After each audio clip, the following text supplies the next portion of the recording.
ભાગદોડ દુર્ઘટના બાદ અભિનેતા વિજયના બચાવમાં આવ્યા એનટીકેના નેતા સીમાન. કરોડ ભાગદોડ દુર્ઘટના બાદ પીડિતોની મુલાકાત ન લેવા બદલે ટીવીકેના પ્રમુખ અને અભિનેતા વિજયની થઈ રહેલી ટીકાઓ વચ્ચે નામ તમિલર કટ્ટાચીના નેતા સીમાને તેમનો બચાવ કર્યો છે. સીમાને જણાવ્યું કે વિજય આ દુર્ઘટનાથી ગહન શોકમાં હોઈ શકે છે અને તેથી જ તેઓ હજુ સુધી પીડિતોને મળવા પહોંચ્યા નથી. તેમણે લોકોને મુદ્દાને વધુ વિવાદાસ્પદ ન બનાવવા અપીલ કરી હતી. કારોડ દુર્ઘટનાના પીડિતો અને તેમના પરિવારજનોને હોસ્પિટલમાં મળ્યા બાદ પત્રકારો સાથે વાતચીત કરતા સીમાને કહ્યું, ચાલો આપણે આને મોટો મુદ્દો ન બનાવીએ. તેઓ આખરે મુલાકાત લેશે. તેમણે ભારપૂર્વક જણાવ્યું કે વિજયની ગેરહાજરી એ દુર્ઘટના પ્રત્યેની તેમની સંવેદનહીનતા નથી, પરંતુ તેમના અત્યંત દુઃખની નિશાની હોઈ શકે છે. સીમાનનું આ નિવેદન એવા સમય આવ્યું છે જ્યારે વિજયની ગેરહાજરીને લઈને રાજકીય ક્ષેત્રે ચર્ચાઓ ગરમ છે. ઉલ્લેખનીય છે કે 27 સપ્ટેમ્બરના રોજ કરૂરમાં અભિનેતા વિજયની રાજકીય સભામાં થયેલી ભીષણ ભાગદોડમાં 40થી વધુ લોકોના મોત થયા હતા, જેમાં બાળકોનો પણ સમાવેશ થાય છે. આ દુર્ઘટના બાદ વિજયે સામાજિક માધ્યમો પર દુઃખ વ્યક્ત કર્યું હતું અને મૃતકના પરિવારો માટે 20 લાખ રૂપિયા સહાયની જાહેરાત કરી હતી, પરંતુ તેમની પ્રત્યક્ષ ગેરહાજરીએ રાજકીય વિવાદ સર્જ્યો છે. આ ઘટના અંગે ટીવીકેના પદાધિકારીઓ વિરુદ્ધ કેસ પણ દાખલ કરવામાં આવ્યો છે. காரணம் என்னன்னு நீங்கள் அதுக்கு யார் காரணமோ அவங்கள தான் நீங்கள் கேட்கணும். அண்ணன்ட்ட கேட்டு என்ன பதில் சொல்லுங்கள். அது அவங்க ஆட்சியில் நடந்துருது. ஏன்னா அதில் குற்றத்தை பொறுப்பேற்க வேண்டியது அவங்களாயிடுறாங்க. இப்போ இது தம்பி விஜயோட கூட்டத்தில் நடந்தது. இப்போ அதே அவங்க கூட்டம்னா அவங்க கூட்டம்னா அப்புறம் அவர் எதிர்க்கிறாரு. சரி, அவர் கூட்டத்தில் நடந்துருது அப்படிங்கும்போது இவங்க உடனடியாக எல்லாரும் இயங்குறாங்க. இது யதார்த்தம் தானே. இதில் போய் பேசிட்டு இருக்கீங்க. பல்வேறு கருத்துக்கள் சமூக வலைதளங்களில் பரவிட்டு இந்த சம்பவம் தொடர்பாக திமுக கூட்டத்தில் நுழைஞ்சிட்டாங்க, செருப்பு தூக்கி வீசினாங்க, மின்சாரத்தை கட் பண்ணாங்க, இப்படி நிறைய விஷயங்களை திமுக எதிராகவும் சொல்லிட்டு இருக்காங்க. அதே மாதிரி தாவேக்காவினர் சொன்ன நேரத்துக்கு வரல, அவர் சொன்ன நேரத்துக்கு வந்திருந்தா இந்த விஷயம் நடந்திருக்காது அப்படின்ற விஷயங்களும் பரவிட்டு இருக்கு. அந்த இடத்த போய் பார்த்துட்டு வந்த மக்கள்கிட்ட பேசிட்டு வந்த நீங்கள் அதை எப்படி என்ன மாதிரி நினைக்கிறீங்க, என்ன பார்த்தீங்க?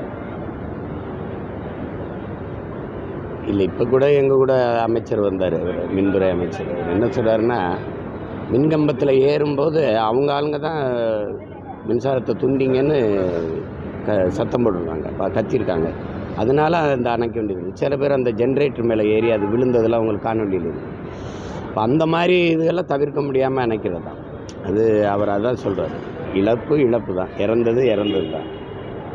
இனி வரும் காலங்களில் இதுபோல் தவறுகள் நடக்காமல் கவனமாக இருக்கிறது தான் சரியாக இருக்கும். இப்போ இது நடந்து முடிஞ்சிருச்சு. இப்போ போய் அதை பேசி அது எப்படி பார்த்தாலும் அது வழியாக தான் இருக்கும். விஜய் அவர்கள் அந்த சம்பவம் நடந்த பிறகு சென்னை திரும்பினார். சென்னை தற்போது மக்களை போய் சந்திக்கிறதுக்கு ஒரு குற்றச்சாட்டு அவர் மேலே காரணத்துக்கு வச்சுக்கிறாங்க. இதை நீங்கள் எப்படி பார்க்குறீங்கன்னா, ஒரு அந்த இடத்துல போய் சந்திச்சிருக்கணுமா என்ன நினைக்கிறீங்க? அது அந்த நேரத்தில் அவர் மனநிலை என்னவாக இருந்திருக்கும்னு நம்ம யோசிக்கணும். ஒரு பதட்டமாக இருந்திருப்பார்ல. சரி, எப்படின்னு தெரியாமல் அவர் என்ன செய்கிறதுன்னு தெரியாத ஒரு தடுமாற்றம் இருந்திருக்கும். எல்லாருக்குமே இருக்கிறது தான். இப்போ அதனால் அதை போய் ஒரு குறைய சொல்லிகிட்டு இருக்க முடியாது. நம்ம ஏன் நீங்கள் போகல, அப்போ அவர் போகலைன்னா நாங்கள்லாம் போகிறோம்ல, தம்பி போகலைன்னா அண்ணம்பி பார்க்குறோம்ல. அதை போய் பெருசு பண்ணிகிட்டு இருக்கோம். போவார், அது போய் நீங்கள் ஏன் போகலை, அது ஒரு அது சொல்லிகிட்டு இருக்க முடியாது. மக்களை கூட்டிகிட்டு வந்து வச்சு அவங்கள கொண்டு வரணுங்கிறது யாருக்கு நோக்கமா சொல்லுங்கள், நீங்கள் சொல்லுங்கள். இது ஒரு விபத்து. இப்போ நியாயமாக பார்த்தா இப்போ நம்மெல்லாம் இவ்வளோ வலியோடு பேசிகிட்டு இருக்கோம்ல, இதை விட அவருக்கு 2 மடங்கு காயம் இருக்கும், வேதனை இருக்கும். என்னடா நம்மளால் இப்படி நடந்துச்சு. அப்போ அதை போய் பேசி அவரை மேலும் நம்ம எல்லாரையும் அந்த கட்சி பிள்ளைகளெல்லாம் காயப்படுத்திக்கிட்டு இருக்கிறது நல்லா இருக்கு.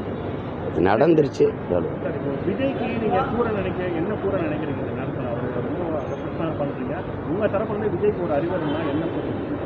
இல்லை, இந்த மாதிரி அணுகுமுறையை மாற்றிக்கிற வேண்டியதுதான். இப்போ நீங்கள் ஒரு குறுகலான தெருக்களில் போய் கூடுறது இருக்குல்ல, அது சரியாக வராது. அது எப்போவுமே சரியாக வராது.